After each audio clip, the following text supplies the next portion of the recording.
योगी जो ground zero पर मौजूद है। इंडिया गठबंधन पर सूत्रों के हवाले से ये इस वक्त की सबसे बड़ी खबर आ रही है कि कल की बैठक में सपा नेता रामगोपाल यादव ने और आम आदमी पार्टी की तरफ से अरविंद केजरीवाल ने सीट शेयरिंग के मामले को उठाया। समाजवादी पार्टी के रामगोपाल यादव ने कहा कि जिन राज्यों में विवाद के आसार हैं, वहां पर सीटों के बंटवारे पर जल्द ही चर्चा होगी।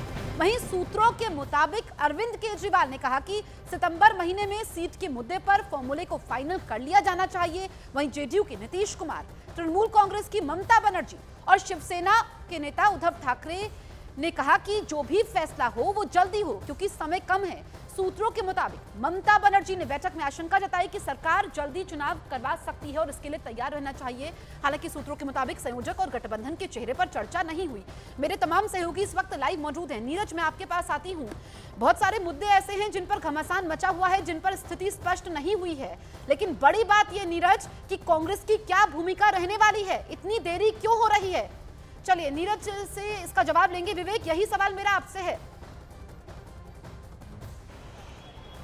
जसप्रीत, देखिए जिस तरह से विज्ञान जी बता रहे थे कि सीट शेयरिंग को लेकर दो पार्टी, अरविंद केजरीवाल की आम आदमी पार्टी और अखिलेश यादव की party Sapa party seat sharing के मुद्दे पर बातचीत करना चाहती हैं और क्लियरेंस चाहती है कि जब इंडिया अलायंस की मीटिंग है तो सीट शेयरिंग को लेकर ये मुद्दा उठे।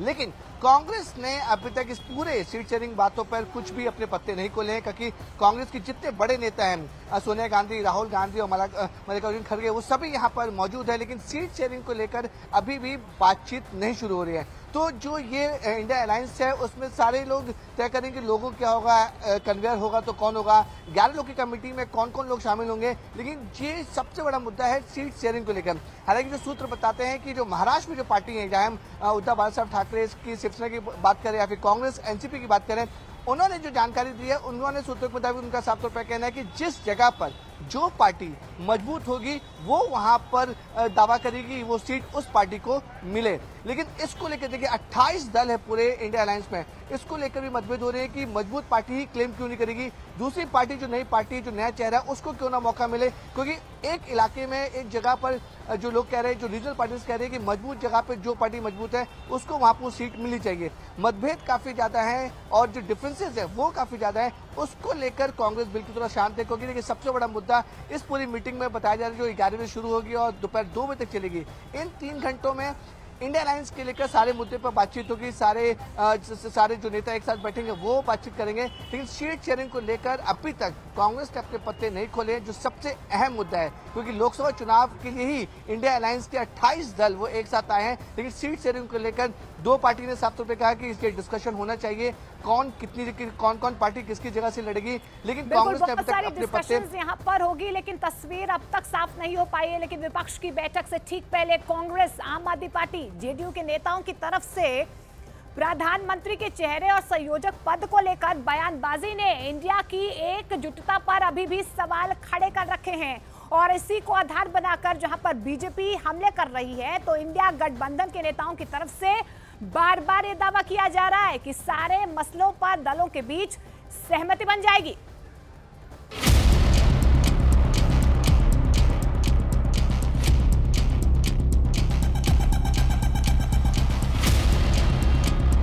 दो 2024 के महासंग्राम में मोदी का मुकाबला करने के लिए 28 दलों का विपक्षी दल जो गठबंधन बनाने में जुटा हुआ है, उसमें अभी से सिर्फ उठौल शुरू हो गई है।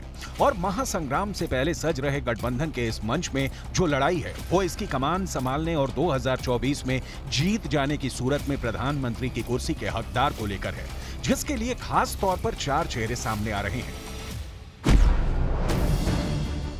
तृणमूल कांग्रेस की ममता बनर्जी, कांग्रेस के राहुल गांधी, जेडीयू के नीतीश कुमार और आम आदमी पार्टी के अरविंद केजरीवाल, ये वो 4 चेहरे हैं जो खुद तो पीएम पद के लिए कुछ नहीं कर रहे, लेकिन जिनकी पार्टियां रह रहकर इनके लिए फील्डिंग करती नजर आती हैं। जेडीयू यानी नीतीश कुमार की पार्टी के पोस्टर इन सब पोस्टरों में से बिल्कुल अलग हैं। इस समय हम होटल हयात के बाहर खड़े हैं जहां पर ये मीटिंग होने वाली है, लेकिन जेडीयू के पोस्टर में देखिए सबसे अहम लाइन लिखी हुई है, देश मांगे नीतीश। यानी कि कहीं ना कहीं जो जेडीयू के नेता हैं वो इस बात को इंडिकेट कर रहे हैं कि उनकी मांग है कि इंडिया अलायंस के जो पीएम फेस हो वो और कोई नहीं बल्कि नीतीश कुमार हो। इससे पहले आम आदमी पार्टी के प्रवक्ता और कार्यकर्ताओं ने दावा किया था कि दिल्ली के मुख्यमंत्री अरविंद केजरीवाल प्रधानमंत्री पद के प्रबल दावेदार हैं, लेकिन बाद में उनकी पार्टी ने इस पर सफाई पेश की। कल आप ही की पार्टी की प्रवक्ता के बयान के बाद ही ये कंफ्यूजन हुई, फिर तमाम नेता भावुकता में कई बार व्यक्तिगत तौर पे कुछ लोग अपना बयान दे देते हैं। हमारे प्रवक्ता ने भी बयान दिया, लेकिन जहां तक पार्टी का आधिकारिक बयान है वो मैं आपको स्पष्ट करना चाहता हूं, अरविंद केजरीवाल जी प्रधानमंत्री की किसी दौड़ में नहीं है, किसी रेस में नहीं। जिस तरह के इशारे मिल रहे हैं उससे ऐसा लगता है कि मुंबई में होने वाली बैठक में भी ये तय नहीं होने वाला कि इंडिया गठबंधन के लिए 2024 के रण में पीएम पद का चेहरा कौन होगा। लेकिन गठबंधन के मुख्य सियासी दलों में खेल जारी है और कांग्रेस नेता दावा कर रहे हैं कि राहुल गांधी देश के प्रधानमंत्री बनेंगे। नहीं, कांग्रेस के वर्कर कहने से कहीं सकुचा नहीं रहा है। कांग्रेस के एक एक वर्कर का ख्वाब है, सपना है, हम सब चाहते हैं कि राहुल गांधी देश के प्रधानमंत्री बने। लेकिन आज इस इंडिया की मीट हो रही है, गठबंधन हो रही है, उसका प्रधानमंत्री पद का उम्मीदवार ये हो, ये हम नहीं कहना चाहते। हम चाहते हैं कि एक बार इंडिया के गठबंधन से जुड़े सभी लोग जीत जाएं, सरकार बनाने की स्थिति में आ जाएं, उसके बाद सभी नेता लोग मिलकर तय करेंगे। लेकिन जहां तक कार्यकर्ताओं की मनोदशा की बात है, कार्यकर्ताओं की मनोकामना की बात है, कार्यकर्ताओं की अपनी जो भावनाओं की बात है, तो निश्चित तौर पर राहुल गांधी को हर कांग्रेसी अपना प्रधानमंत्री देखना चाहते हैं।